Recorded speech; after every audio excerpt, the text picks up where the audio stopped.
ఏది అయినా ట్రై చెయ్యి ఆచి chicken masala. Aachi chicken masala. Maoist party supreme commander Devji లొంగుబాటుకు ప్రయత్నిస్తున్నట్లు ప్రచారం జరుగుతోంది. ఆయన టార్గెట్ గా కేంద్ర బలగాలు కర్రెగుట్టలో భారీ కూంబింగ్ చేపట్టారు. అడవిని జల్లెడ పడుతూ ముందుకు సాగుతున్నాయి. దీంతో సురక్షిత లొంగుబాటు కోసం ఆయన తెలంగాణను ఎంచుకున్నట్లు తెలుస్తోంది. కేంద్ర కమిటీ సభ్యుడు మల్లా రాజిరెడ్డి కూడా దేవ్జీ బాటలోనే సరెండర్ కావాలని చూస్తున్నట్లు సమాచారం.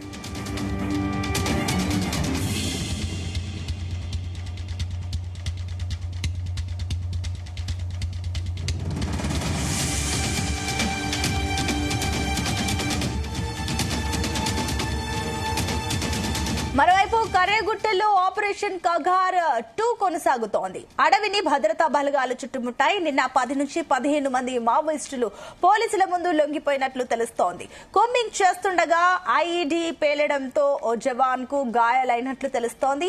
ఆపరేషన్ కగార్ ను నిలిపివేయాలని ప్రజా సంఘాలు డిమాండ్ చేస్తున్నాయి. మార్చి 31 లోపు మావోయిస్టు రహిత దేశంగా మారుస్తామని, అప్పటిలోపు మావోయిస్టులు లొంగిపోవాలని, ఆయుధాలు వీడి జనజీవన స్రవంతిలో కలిసిపోవాలన్నారు కేంద్ర హోంశాఖ మంత్రి అమిత్ షా. డెడ్ లైన్ దగ్గర పడుతున్న కొద్దీ మావోయిస్టుల ఏరివేతను బలగాలు ముమ్మరం చేశాయి. ఇదే అంశానికి సంబంధించి మరిన్ని డీటెయిల్స్ మా కరెస్పాండెంట్ శ్రీకాంత్ అందిస్తారు. Srikanth, good morning Sunitha. ఇప్పుడు ఆపరేషన్ కగార్ మార్చి నెల వరకు అయితే ముగుస్తుంది. ఈలోపు కూడా మావోయిస్టు పార్టీలో ఉన్నటువంటి నేతలే టార్గెట్ గా చేసుకుంటూ ఆపరేషన్ కగార్ అయితే చేపట్టింది. ఇందులో ప్రధానంగా ఇప్పటికే అగ్రనేతలుగా ఉన్నటువంటి మావోయిస్ట్ పార్టీ సంబంధించిన నేతలు కూడా ఏరువేత ఒకవైపు ఎన్కౌంటర్ జరుగుతున్నాయి, మరోవైపు కొంతమంది కూడా సరెండర్ అవుతున్నటువంటి పరిస్థితి కనిపిస్తుంది. ఈ నేపథ్యంలో ఇప్పుడు ముఖ్యంగా ఇక్కడ ఉన్నటువంటి కేంద్ర బలగాలు మాత్రం దేవిజీనే టార్గెట్ గా చేసుకుంటూ ఆపరేషన్ కగార్ 2 అయితే కూడా కొనసాగిస్తామని చెప్పొచ్చు. ఇందులో ప్రధానంగా దేవిజీ ఇతర ఛత్తీస్గఢ్ నుంచి కూడా తెలంగాణలోకి ప్రవేశించినట్లుగా గత 2 రోజుల నుంచి కూడా ప్రచారం అయితే కొనసాగుతుంది. ఈ ప్రచారం నేపథ్యంలో ఇటు నిఘా వర్గాలు కూడా అప్రమత్తం కావడం, దేవిజీని టార్గెట్ గా చేసుకుంటూ ఇక్కడ కూంబింగ్ అయితే చేపడుతున్నటువంటి పరిస్థితి కనిపిస్తుంది. మరోవైపు ఇటు కర్రెగుట్ట ప్రాంతాలు, అదేవిధంగా ఛత్తీస్గఢ్, మహారాష్ట్ర సరిహద్దు ప్రాంతాల్లో కూడా భారీగా అయితే కూంబింగ్ అయితే చేపడుతున్నారు. బలగాలతో పాటు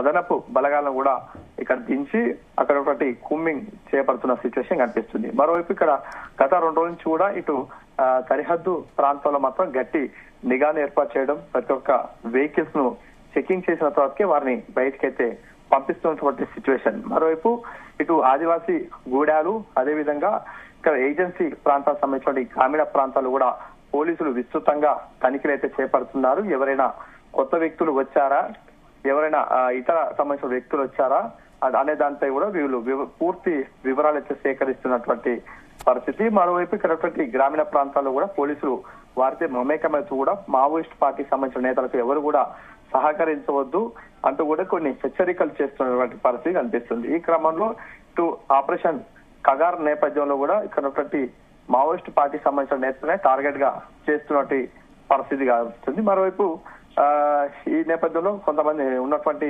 మావోయిస్ట్ పార్టీ సంబంధించిన అంతా కూడా ఇది సరెండర్ కావాలి, జనజీవన స్రవంతిలోకి కలవాలంటూ కూడా వారు విజ్ఞప్తి కూడా చేస్తున్నారు. గతంలో కూడా ఇటు మావోయిస్ట్ పార్టీ సంబంధించినటువంటి కీలకమైన నేతల్లో కూడా వారి యొక్క కుటుంబ సభ్యులతో కలవడం, వారితో మమేకం అవుతూ కూడా వారికైతే కూడా ఒక పిలుపునిచ్చినటువంటి పరిస్థితి. ఈ క్రమంలో ఇటు హిడ్మా తల్లి స్వయంగా అక్కడికి వెళ్లడం, తమతో కలిసి కూడా హోంశాఖ మంత్రిగా ఉన్నటువంటి డిప్యూటీ సీఎం ఉన్నటువంటి ఛత్తీస్గఢ్ సీఎం వెళ్లడం, అదేవిధంగా వాళ్ళ అమ్మతో కూడా కలిసి కూడా భోజనం చేసి కూడా ఒక పిలుపునివ్వడం జరిగింది. ఆ తర్వాత కొద్ది రోజులకి కూడా హిడ్మా హతమార్చినటువంటి పరిస్థితి కనిపిస్తుంది ఎన్కౌంటర్ లో.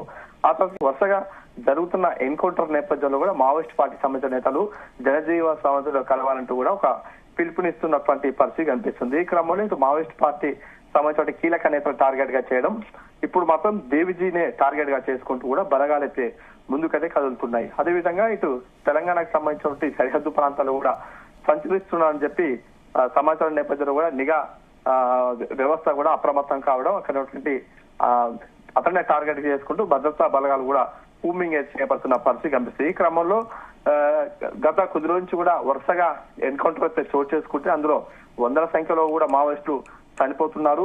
మరోవైపు మిగతా సంబంధించిన కొంతమంది మాత్రం ఇటు మావోయిస్ట్ పార్టీకి సంబంధించిన నేతలు మాత్రం లొంగిపోతున్న పరిస్థితి కనిపిస్తుంది. ఈ క్రమంలో మావోయిస్టు పార్టీకి సంబంధించినటువంటి నేతలు మాత్రం ఉక్కిరి బిక్కిరి అవుతారని చెప్పొచ్చు. ఎందుకంటే ఆటవీ ప్రాంతంలో ఉంటే మాత్రం కూంబింగ్ చేసేటువంటి భద్రతా దళాలకైతే ఎదురు పడితే మాత్రం ఎన్కౌంటర్ జరుగుతుంది. మరోవైపు బయటికి రాలేని పరిస్థితి, మరోవైపు ఇక్కడ కమ్యూనికేషన్ పూర్తిగా తగ్గిపోవడంతో కూడా మావోయిస్ట్ పార్టీ సంబంధించిన నేతలు మాత్రం ఉక్కిరి బిక్కిరి అవుతారని చెప్పొచ్చు. ఎందుకంటే ఛత్తీస్గఢ్, మహారాష్ట్ర ప్రాంతాల్లో మాత్రం ప్రతి 5 కిలోమీటర్లకు ఒక క్యాంపులు అయితే ఏర్పాటు చేశారు. అందులో అడవిలోకి ఇతర ప్రాంతాలకు సంబంధించిన వ్యక్తుల్ని అదే మిగతా ఎవరిని కూడా లోపలికి పోకపోవడంతో కూడా వారికైతే కమ్యూనికేషన్ మొత్తం పూర్తిగా కట్ అవుతుంది. కాబట్టి ఇక్కడ మావోయిస్టులు తెలంగాణ షెల్టర్ జోన్ గా ఎంచుకుంటూ కూడా ఇక్కడికి వస్తున్న పరిస్థితి కనిపిస్తుంది. అందులో ప్రధానంగా ఇటు కీలకమైనటువంటి నేతలతో పాటు అందులో ఇటు రాజిరెడ్డితో పాటు దేవిజీ కూడా తెలంగాణకు సంచరిస్తున్నట్టు తెలుస్తుంది. అతను కూడా లొంగిపోయేందుకు సిద్ధంగా ఉన్నట్లు తెలుస్తుంది. అది కూడా తెలంగాణ రాష్ట్రంలో లొంగిపోయేందుకు సిద్ధంగా ఉన్నట్లు కూడా మనకైతే సమాచారం అవుతుంది. ఒకవేళ అతను లొంగిపోతే మాత్రం ఇక్కడ తెలంగాణ రాష్ట్రంలో ఎక్కడ లొంగిపోతారో దానిపై కూడా పూర్తి స్థాయిలో ఇంకా సమాచారం అయితే రావాల్సింది. ఒకవేళ లొంగిపోతే మాత్రం మావోయిస్ట్ పార్టీ మాత్రం కీలకమైనటువంటి తీవ్రమైన దెబ్బతిన్నట్టే భావించవచ్చు. ఎందుకంటే మావోయిస్ట్ పార్టీ పూర్తిగా వేల సంఖ్యలో ఉన్నటువంటి వారంతా కూడా ప్రస్తుతానికైతే 10ల సంఖ్యలోకి వచ్చారు. కేంద్ర కమిటీకి సంబంధించిన సభ్యులు కూడా ఇప్పటికే పూర్తి స్థాయిలో తగ్గిపోయినటువంటి పరిస్థితి కనిపిస్తుంది. మరోవైపు ఇటు భద్రతా దళాలు అయితే పోలీసుల నిఘా వ్యవస్థ, అదేవిధంగా అత్యాధునికమైనటువంటి డ్రోన్ కెమెరాలు ఏర్పాటు చేయడం, అదేవిధంగా హెలికాప్టర్ సహాయంతో కూడా అడవిని పూర్తిగా జల్లెడ పడుతున్నటువంటి పరిస్థితి. ఎవరైనా అడవిలోకి వెళ్తున్నారా అనే దాంట్లో కూడా పూర్తిగా ఛాయాచిత్రాలను కూడా తీస్తున్నటువంటి పరిస్థితి కనిపిస్తుంది. కాబట్టి వారిని మావోయిస్ట్ పార్టీ సంబంధించిన నేతలు మాత్రం ఉక్కిరి బిక్కిరి అవుతున్నటువంటి పరిస్థితి. మరోవైపు వారికి అత్యంత కీలకంగా ఉన్నటువంటి షెల్టర్ జోన్ గా ఉన్నటువంటి కరెగుట్ట ప్రాంతాలను కూడా పోలీసులు అయితే స్వాధీనం చేసుకోవడం, అక్కడ ఇటీవల జెండా కూడా ఎగరేసిన పరిస్థితి కనిపిస్తుంది. అక్కడ స్వయంగా కూడా పోలీస్ శాఖకు సంబంధించిన ఉన్నతాధికారులు కూడా అక్కడ పర్యటించడం, అక్కడ క్యాంపును కూడా ఏర్పాటు చేసినటువంటి సిచ్యువేషన్ కనిపిస్తుంది. మరోవైపు ఛత్తీస్గఢ్ ప్రాంతంలో కూడా భద్రతా దళాలు అప్రమత్తంగా ఉండటం, మావోయిస్టుల ఏరువేత కూడా వారైతే క్యాంప్స్ ను ఏర్పాటు చేసిన పరిస్థితి కనిపిస్తుంది. ఈ క్రమంలో దేవిజీకి అత్యంత ఉన్నటువంటి తెలంగాణ ప్రాంతంలో కూడా లొంగిపోయేందుకు సిద్ధమవుతున్నట్లుగా తెలుస్తుంది.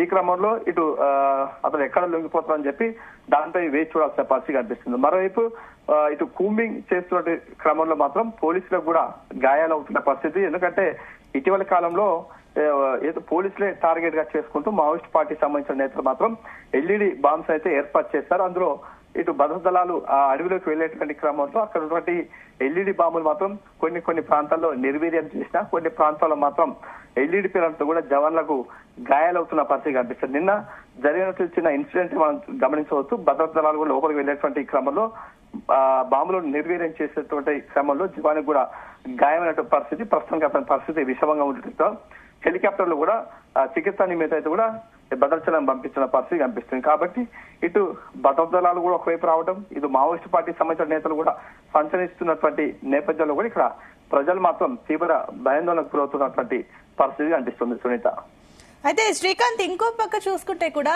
లొంగుబాటుకు సంబంధించి దేవ్జీ తెలంగాణను చూస్ చేసుకున్నట్లు సమాచారం అందుతుంది. ఒకవేళ ఈ వార్తలో నిజం ఉందా? నిజం ఉంటే గనక లొంగుబాటు సమయంలో దేవ్జీ ఏమైనా ప్రత్యేకించి కండిషన్స్ ఏమైనా పెట్టే ఛాన్సెస్ ఉన్నాయా?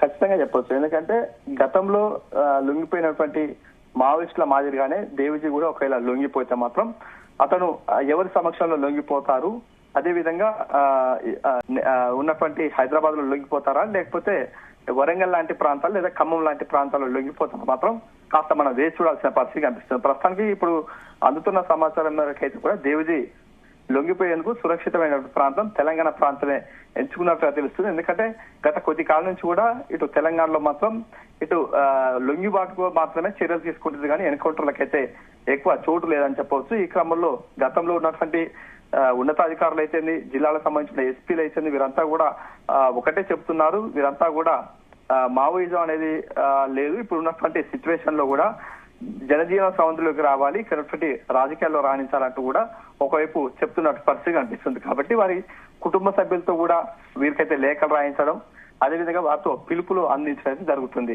ఈ క్రమంలో ఒకవేళ దేవిజీ కనుక లొంగిపోతే మాత్రం ఇక్కడ అతనితో పాటు ఎంతమంది క్యాడర్ వచ్చే అవకాశం ఉంటుంది, అదేవిధంగా వారితో పాటు ఆయుధాలు తీసుకొస్తారా తీసుకురాదా, అది కూడా ఒక క్వశ్చన్ మార్క్ గా ఉంటుంది. ఎందుకంటే కేంద్ర కమిటీ సభ్యుడు కాబట్టి గతంలో ఉన్నటువంటి నేతలు కూడా మావోయిస్ట్ పార్టీకి సంబంధించిన నేతలు కూడా లొంగిపోయినటువంటి పరిస్థితి. లొంగిపోయినటువంటి క్రమంలో వారికి సంబంధించినటువంటి తుపాకులను, అత్యాధునికమైనటువంటి వెపన్స్ కూడా తీసుకొచ్చి డీజీపీ సమక్షంలో లొంగిపోయినటువంటి పరిస్థితి కనిపిస్తుంది. ఈ క్రమంలో లొంగిపోయినటువంటి క్రమంలో ఇటు ప్రజా సంఘాలకు సంబంధించిన వారు అయితేంది, అదేవిధంగా మాజీ మావోయిస్టులు అయితేంది, అదేవిధంగా ఉన్నటువంటి కొంతమంది మావోయిస్టులు కూడా వీరిని విమర్శించినటువంటి పరిస్థితి కనిపిస్తుంది. ఎందుకంటే లొంగిపోయే క్రమంలో కూడా ఇక్కడ ఉన్నటువంటి మావోయిస్టులకు తుపాకులు ఇచ్చిన తర్వాత అతను స్వయంగా వచ్చి లొంగిపోవాలి, కానీ తుపాకులతో లొంగిపోవడం సరైంది కాదంటూ కూడా కొంతమంది విమర్శలు చేసినటువంటి పరిస్థితి కనిపిస్తుంది. కాబట్టి ఇప్పుడు దేవిజీ ఎలాంటి నిర్ణయం తీసుకుంటాడో మనం వేచి చూడాల్సిన అవసరం అయితే ఉందని చెప్పవచ్చు. Right Srikanth, thank you for the update.